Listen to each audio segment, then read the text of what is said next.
If you're a boater, you've probably seen the ads for the SIONYX Nightwave low light camera. And like me, you've wondered, is it any good? Is it worth the $1,895 price tag? Well, I finally bit the bullet and I bought one. I had it delivered, installed it, and put it to the test. In this video, I'm going to give you my full, unsponsored, real-world thoughts and show you exactly how it performs at night compared to my FLIR thermal camera, a Raymarine IFR camera, even a dash cam, plus my iPhone. This is the most extensive test done at the same time that I know of online, so stick around. If you want to skip the unboxing and just get to the results, feel free. Timestamps are below, but there's a few things in the unboxing that might save you some headaches, including what parts come with it and what ones don't. We're also going to talk about setup, especially how easy it is to get this thing running. I just use my USB power and it uses Wi-Fi. So I did the Wi-Fi setup. You can hardwire it to your MFD, but I chose not to. And just so I'm clear, this video is not sponsored. I bought the Nightwave with my own money. I want to use it to help navigate when I travel at night on my boat in Europe. I'd love it if you subscribe, hit like, maybe leave a comment and tell me what you think about this camera and perhaps the other ones. All right, let's get into it. If I can travel at night safely using SIONYX, using this handy dandy Nightwave said to work in starlight and make it look like day, well, then I'll be pretty thrilled. I thought I needed a camera that I could use not only here in the Pacific Northwest, but also on my trip to England and across the North Sea. I'm going to do an unboxing with you. I haven't opened this yet. I just ordered it and it just arrived. My buddy brought it today. It arrived in his PO box. I live on a boat, so that's how that works. And I'm going to open it, and if it works here tonight, we're going to try it in Seattle. So it's going to get darker, and I'm going to wait for the sun to completely set, and then we're going to go out and see if this thing is worth its salt. So here we go. I'm just going to start with the unboxing. Let's see. It has some important safety instructions. And here's the quick start guide. I think I'll end up keeping that. And put that aside. What? Is this returned? This was a return. Look. So this looks like it was, I think it was used already. I'm pretty sure this is used. So I wonder, got it from West Marine as new. And the box looked a little beat up, but this is what we got. So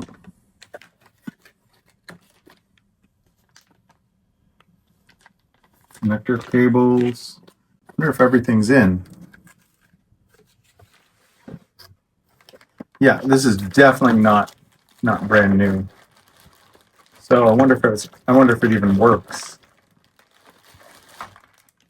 Looks like R2D2. Oh, I don't know, man. I'm not even sure I want to continue with this. Maybe I'll just check. There'd be two cables in there. Okay, here's the USB cable. That's what I need because I'm going to actually plug it in directly to my USB outlet, and then it has the ability to do either Wi-Fi or Bluetooth to my iPad, and that way I can test it. So this is the connector that it came with, and it goes to your MFD directly. I'm not sure how you connect it, but I need to check out the instructions. But for this, yeah, so yeah. What else do we have in here?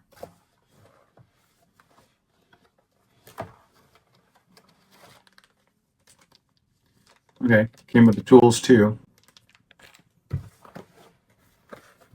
Obviously, I'm a little concerned. There's a screw in there, just a loose screw, and that's why these have beveled edges.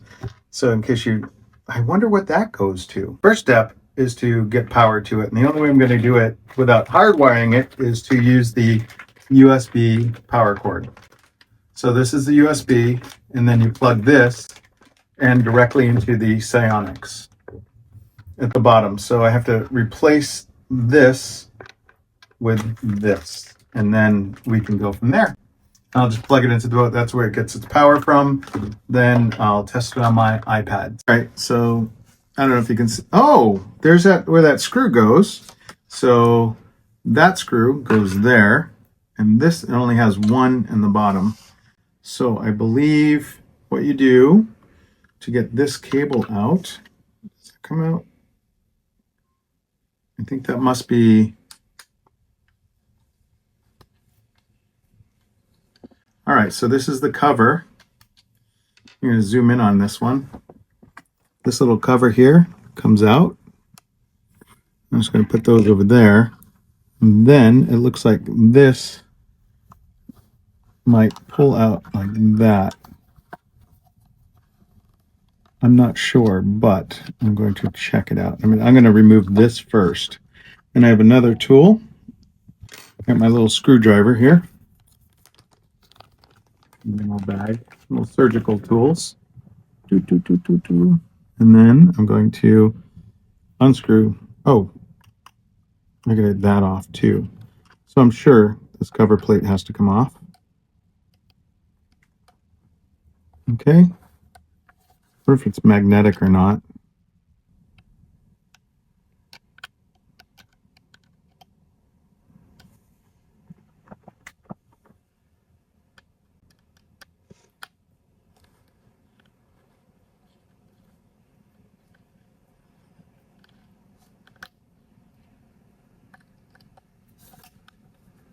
You always worry about losing these little screws, so I put the pillow down just to catch anything. Oh, catch anything that might fall, like this tiny little screw.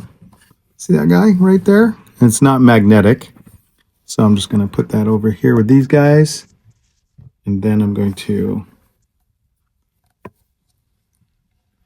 pop this one out as well. This is literally, I don't think they could have used smaller screws. Okay, so I'm just paying attention how that goes in. Good thing we're recording, right? Well, that's easy enough. And then I think we just pop this out like that. Okay, so I'm going to leave that here. I don't want it to roll away, so I'm going to put this next to me for a minute. Now I'm going to take this back plate off. I don't know if you can see it. But,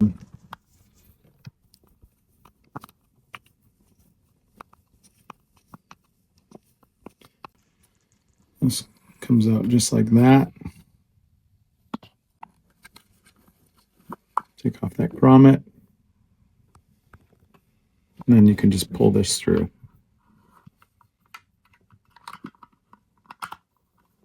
Or maybe I just pull it through the other way.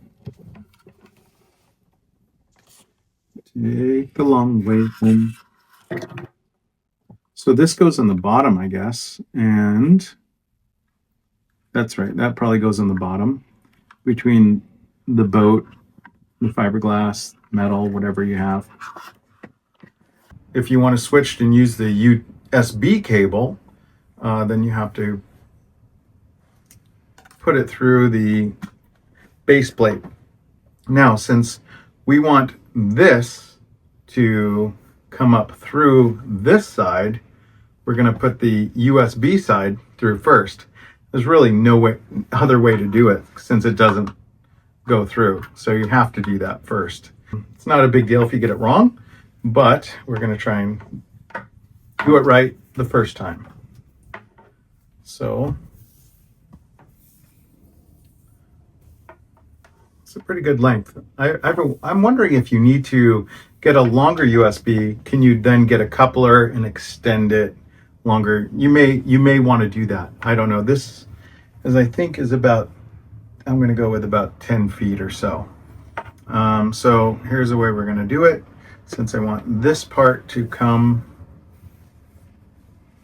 this side, I have to put the USB cable down this way. So we can do that. So I'm just going to pull it through and the connection should be ready and available. Now, here's the tricky part. I have to figure out how to mount it and have enough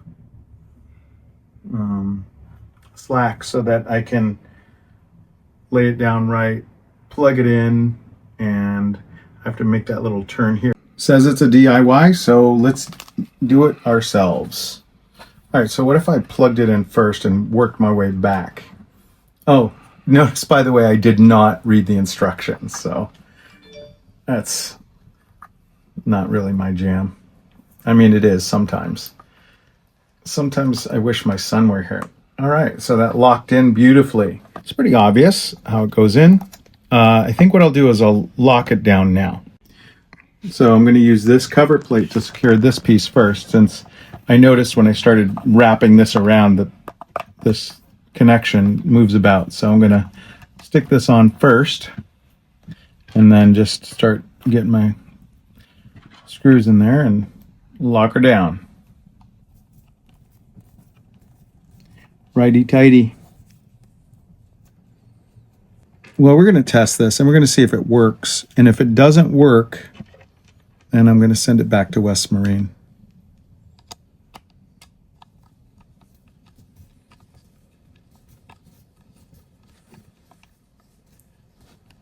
It's getting pretty dark out there. It's raining, snowing, sleet, hail, tsunamis.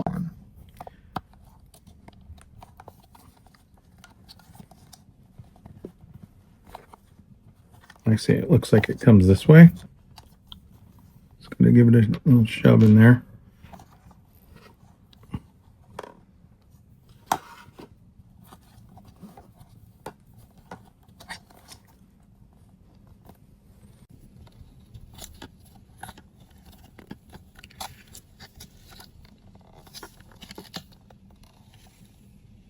And then grab one of your tiny little itsy bitsy teeny weeny screws. I mean, this thing is frickin' tiny. And then it's not magnetic to boot. Look at this hole. Okay.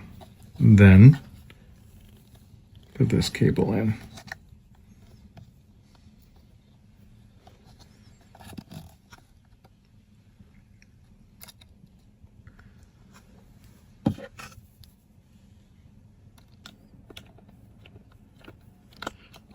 Woohoo! We got her.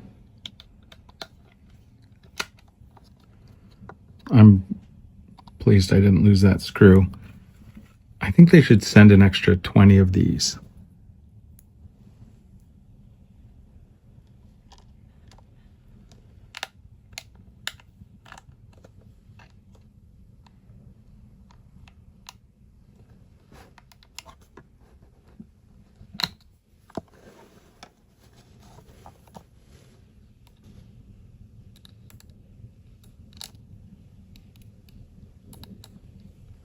Okay, lined up. That is secure. Cool. All right, so we have this cord here, and we have to secure it to this base plate. Remember, I took this out, so I'm fortunately, this has a split way they can always slip it back on, so that's good. So you put it on the cord and plop it right back into where you got it. The only way you're going to keep that in, make sure it's nice and flush. The only way you're going to keep that in is with this guy here. I think I'm missing a screw because this was to have a screw to the base, the main screw, and I don't know if it's here. It's supposed to be in the base. Is it in there? Is it currently in there? Is that the thing? Maybe it's in there. I got a Charlie horse in my hand. What do they think?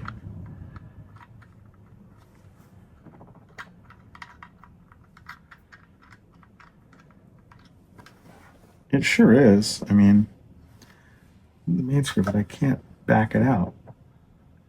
It looks... Maybe there's a... I'm missing a tool, so I need a different Allen wrench. It seems to be missing. Next step is to put this cover on, and that's what this is for. So, but before I do, I wonder if I can adjust this after the cover is on. I'm sure I can. I'm sure I can. So I'm going to put this on for right now. So that's easy enough. I don't think it matters which side it goes on.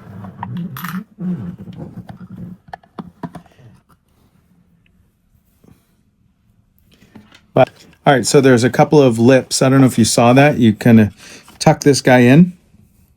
So you put the horseshoe underneath some grooves at the base. It locks her down, and then you can use this to push the Allen screw down.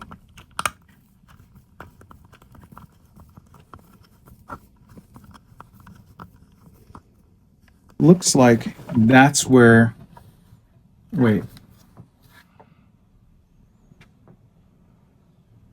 So there's the screw here. Oh, cool. So check this out. At the bottom, there's a screw plate there. Oh, there's one at the bottom also. So you can use like a tripod or something else if you want to use this for some other function. I don't know, maybe you want to keep it in your backyard and see what happens in your backyard. Maybe you want to, I don't know, watch coyotes and raccoons and deer frolic and play at night. Anyway, so that's kind of cool. So that gives us a lot of options as far as how we're going to mount it tonight, because obviously you have a few bits of camera equipment. Since I'm taking it out tonight, this will certainly be helpful. I'm assured that it will be secured. But what we're looking for is an Allen wrench. So I'm sure it's in here somewhere. There we go. I'm sure it's metric too. So one of these has got to work. I'm thinking it's a 4. We'll give it a whirl. Aha! That's it. So nice. Wait, it's not backing out though, or maybe it is.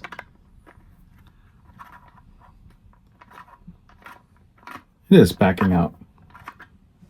No, it's not. Maybe that's why. It was returned? Maybe. Because it was separated when we opened it up. Oh, you know what? Maybe it's just sitting loosely in the housing and it doesn't tighten until it's attached. Yeah, until it's attached. Like it has the receiver side. So how to... Okay, so there's the... I'm guessing maybe that's the screw for the base. And when these two line up. Yep. But you have to put it over here and then give it a half twist, it looks like.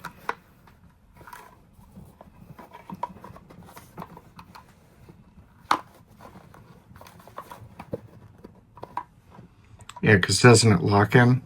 Yeah, it locks in over here. Just gonna...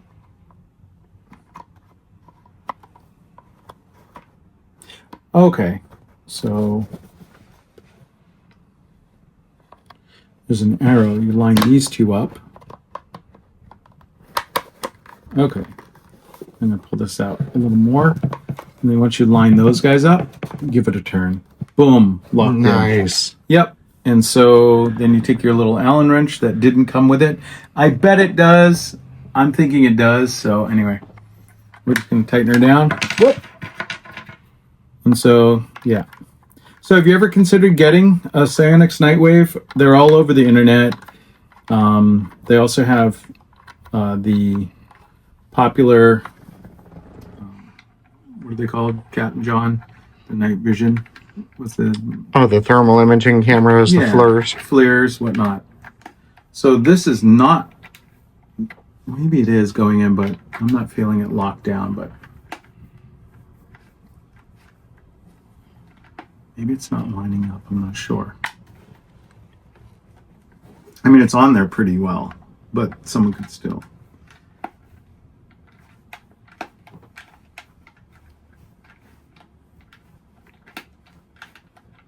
It's definitely not lining up. Anyway, so I'm not going to play with it too much more, I don't think. Remember the good old days when you can screw a screw into... Wait, maybe I need constant pressure. There it is. Yep, I didn't give up. So remember, boys and girls, never give up. Because if you give up, then you won't be able to screw it in. And the goal is to always screw it in. there you go. Hey, we're in business. I'm feeling pretty accomplished at this point. There you go. Powered up. Next, probably going to read some instructions and I'll get back to you because I have to power it up and line up with my iPad. I'm excited about the product, and someone was excited about the product, but someone obviously went all the way to as far as to use the template, mount it, get this on their boat. They probably screwed some holes into their boat and then they returned it. So right now I'd say I'm either they were sorely disappointed with the product or this doesn't work. What do you think? We're going to actually try it in a little bit. Hopefully it's not for naught. Stay tuned. All right, I downloaded the app. I have the SIONYX. Oh, no, I still have it. And as you can see, it's pretty dark out. I mean, there's lots of city lights right here, but when we go to Lake Washington, there won't be as many. I got the app from the Apple Store, and I'm going to plug it in. And got proof of life right here. And now it's connecting. I heard some clicks. You wouldn't think it would be so clicky, but I heard clicks. This is what the app looks like. So if you're running it through USB like I am, you'll want to download the app. All right, see what happens.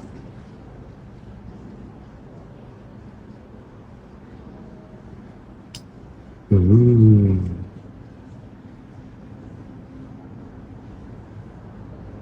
All right, video is playing over USB. Use settings menu to change video mode from USB to Wi-Fi streaming. All right, so it's doing something.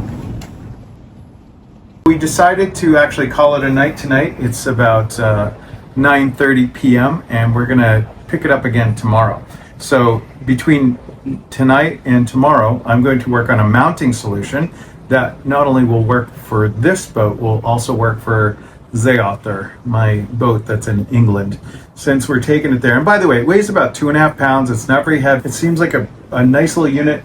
I'm really happy we got it to work. I'm gonna have words with West Marine and find out what's going on there. I thought I was buying a new product. Between tonight and tomorrow night, we're gonna work on a mounting solution, and tomorrow night for the sea trial. This is my 1999 Dutch Sturdy 32. She's 25,000 pounds of all steel goodness. We'll be comparing the SIONYX Nightwave against the FLIR thermal imaging camera, the Raymarine Cam 210, which is an IF camera, and it's designed to work with the augmented reality by Raymarine. And here's the star of the show, the SIONYX Nightwave camera. We're about ready to take her out, and together we'll experience first impressions. Before we go, of course, we have to clean up the boat a little bit, put things away, just in case it's a little bit wavy out there. Forecast said about 15 mile per hour winds.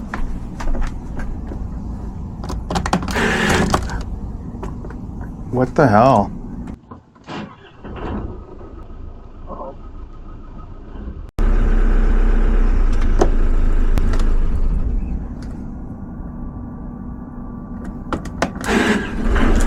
Starter's going. You know what boat means, don't you? Bring on another 1,000. Fasten the TV seat belt. It's on a swivel, so you have to secure it before you go. Of course, disconnect shore power. It sucks to leave the dock when it's connected. Undo your bow line. Make your way to the stern to get the stern line. Take a moment to thank my buddy John for being a good cameraman yesterday, and also like to thank my buddy Paul for driving the boat so I could focus on getting some good recording so we can experience this first impression together. It's not totally necessary to actually have these night vision cameras and tools to help give you a better understanding of where you're at, you know, that situational awareness that they talk about, but I certainly like having them. I've already used the infrared and the FLIR thermal camera several times since I've had them installed. I don't know what it would have been like if I didn't have them, but I think it would have been certainly trickier. From here I pass the helm to Paul so I can go raise the mast and start getting ready to take some recordings.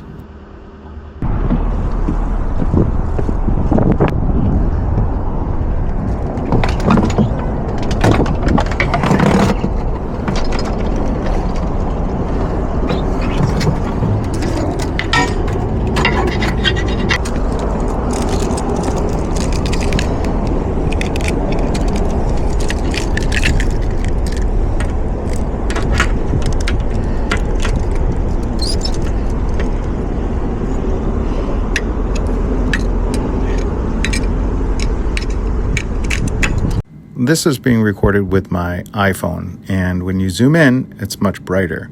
When you zoom out, then it gets a little bit darker, and that's what it looks like with my own eyes. And introducing the SIONYX Nightwave. What's your first impression? Let me know in the comments.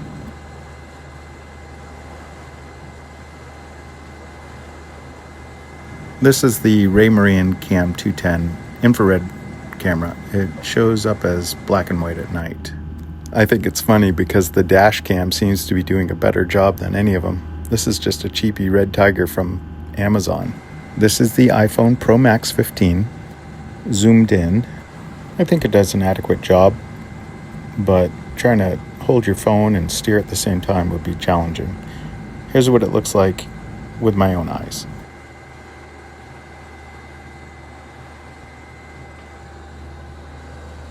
Again, this is a SIONYX Nightwave. I'm viewing it wirelessly to my iPad.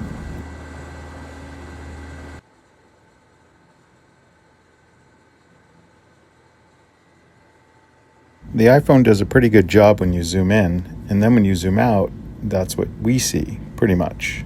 It's very, very close to what it seems like, and then here's the SIONYX again.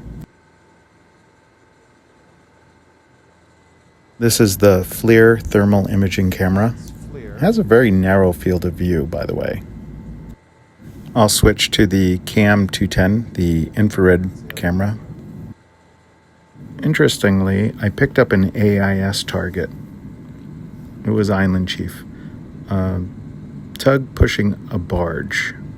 What's interesting, it was so dark that we didn't see him at first, but then we noticed him, since we knew where to look. This is using the iPhone 15 zooming in.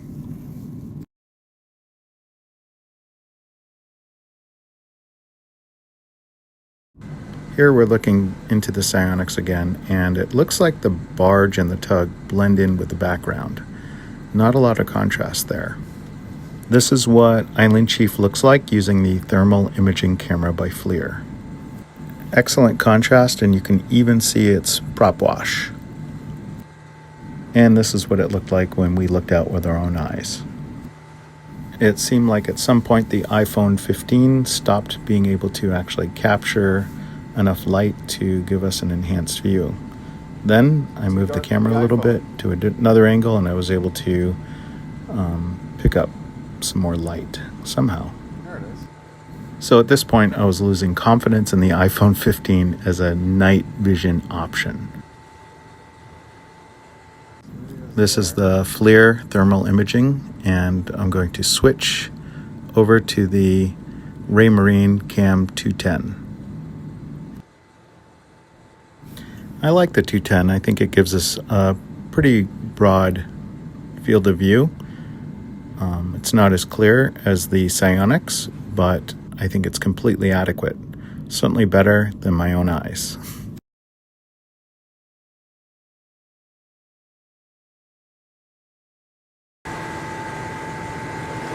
It's pretty nice.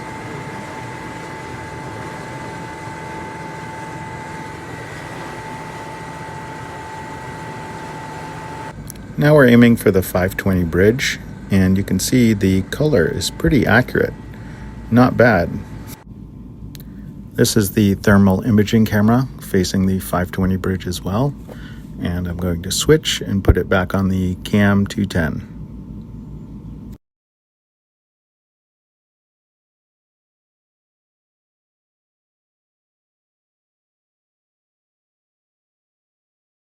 I'm pretty sure England is going to be much darker than Seattle, so we're getting a lot of support from the light pollution. I'm sure that's helping.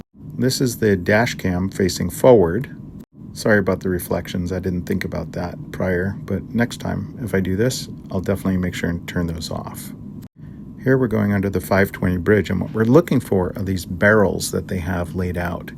And so far we're having a hard time seeing them.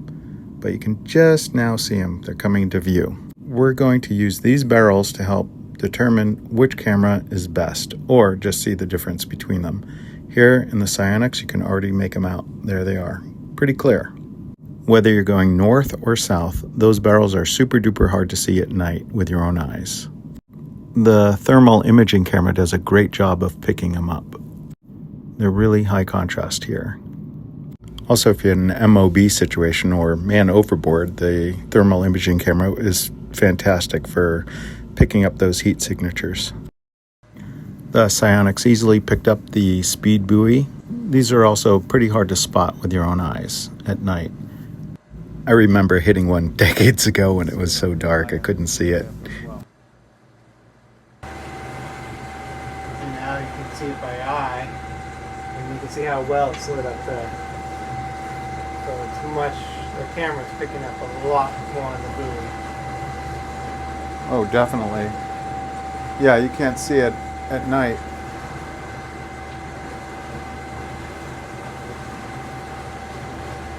You can see it. No, not by eye, not so clear.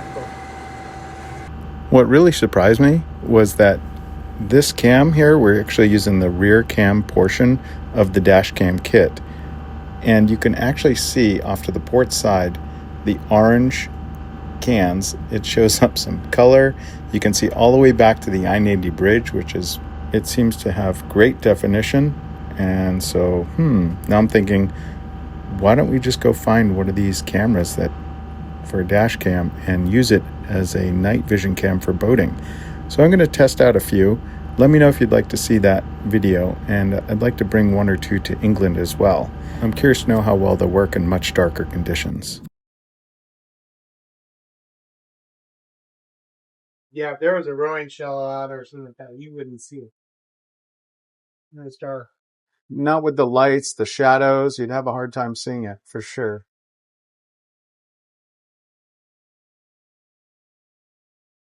And that's a pretty good picture right there.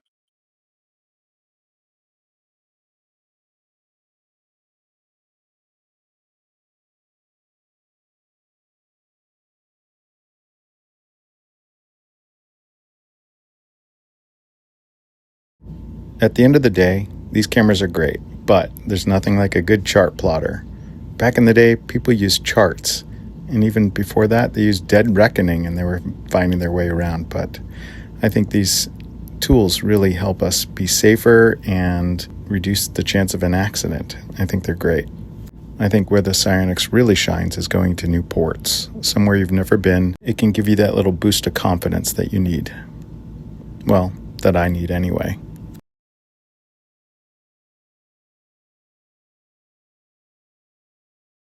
What's the verdict? Well, honestly, I was shocked to see that the three-way Red Tiger rear dash cam camera seemed to give such an amazing result. Because of this, I'm going to see what setup might work best as an affordable night vision solution for us adventurous nighttime boaters. The SIONYX definitely has some quirks. The refresh rate was flickery, especially compared to the FLIR or IFR systems. I was in touch with SIONYX and they said return it to West Marine, and I actually did that and I got a new one. And I'll let you know what the playback is in the future. They said it should be smooth unless there's excessive EMF radio interference, so I'll keep you posted. What's more is that the field of view, while decent at 44 degrees, is just a slice of what the human eye sees naturally. So in terms of seeing detail in darkness, color buoys, obstacles, markers, stuff other cameras miss, this thing really works. Is it perfect? No. $1,895 perfect? Depends on the kind of boating you do. If you're running around at night, especially in unfamiliar waters, I think it's a solid tool.